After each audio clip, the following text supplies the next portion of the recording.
안녕하세요. 이상큐브입니다. 지난 9월 정부는 750억 원을 투입해 독일산인 K9 자주포 엔진의 국산화를 추진한다고 밝혔습니다.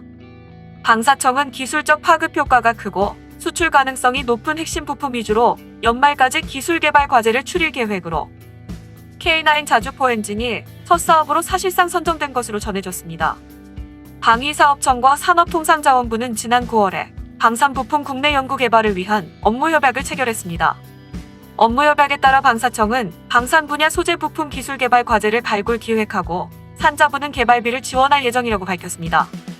다만 정부가 추진하는 국산화에는 K9 엔진만 포함되었을 뿐 변속기는 포함이 안 되어 있다는 것입니다. 엔진과 변속기를 묶은 파워팩 단위가 아닌 엔진만 국산화하기로 해 방산업계가 의아하다는 반응을 보이고 있습니다. 정부가 파워팩을 국산화해야 K9 수출이 보다 늘어날 것이란 판단에 따른 것인데 방위사업청은 파워팩 단위의 사업을 고려하고 있지 않는다는 입장입니다. 일단 정부가 국산화를 추진하고 있는 K9 자주포 엔진 사업에는 두산인프라코어가 참여할 것으로 예상됩니다.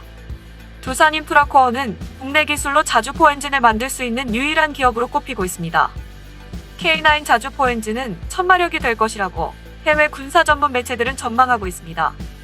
잠시 외신 군사 전문 매체의 기사를 대략적으로 살펴보면 한국은 K9 자주포의 동력을 공급하는 독일 MTU-881KA 500 디젤 엔진을 대체하기 위해 향후 5년 동안 약 6,500만 달러를 투자하여 천마력의 디젤 엔진을 개발할 것이라고 밝혔다.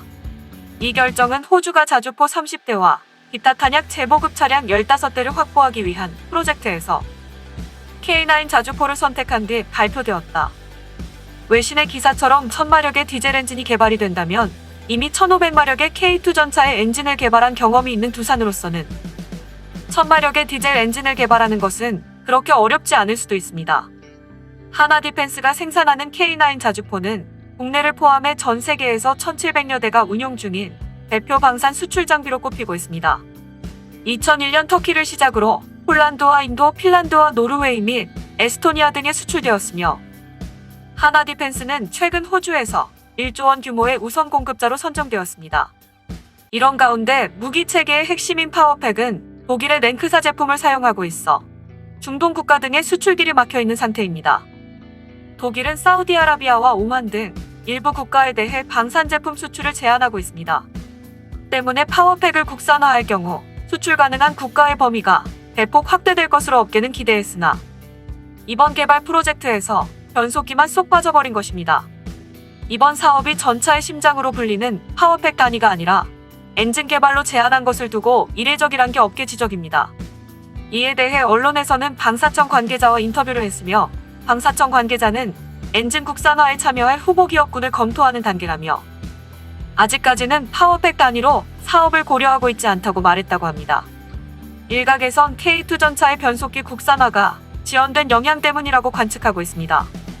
2005년부터 정부가 추진해온 K2 전차의 파워팩 국산화는 사실상 반쪽짜리에 그쳤습니다.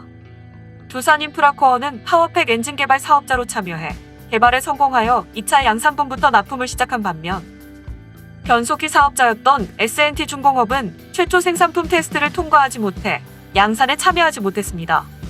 결국 2차 양산분의 파워팩은 국산 엔진과 독일 변속기가 결합한 형태로 K2 전차에 장착되었습니다. 그리고 K2 전차의 변속기 국산화를 둘러싼 논란은 지속되고 있습니다.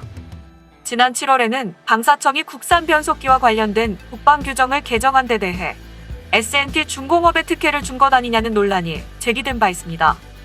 파워팩의 변속기를 개발할 수 있는 업체 역시 국내에서 S&T 중공업이 거의 유일합니다. 상식적으로 생각해봐도 파워팩 전체에 대해 국산화를 추진하는 것이 상식적인데 어떤 이유인지 추측하기는 어렵지만 아마도 정부에서 S&T 중공업에 대한 국방 규정 개정 특혜 의혹에 대해 부담을 느낀 것으로 보입니다. 또한 연내에 나올 예정이었던 K2 전차 3차 양산분 입찰 공고 일정도 지연되는 상황입니다.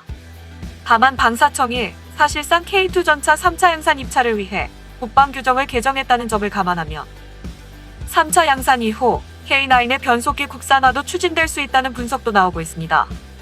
3차 양산 입찰에는 변경된 국방 규정을 반영하여 S&T 중공업의 변속기 탑재가 조건에 포함될 확률이 높은 상황입니다.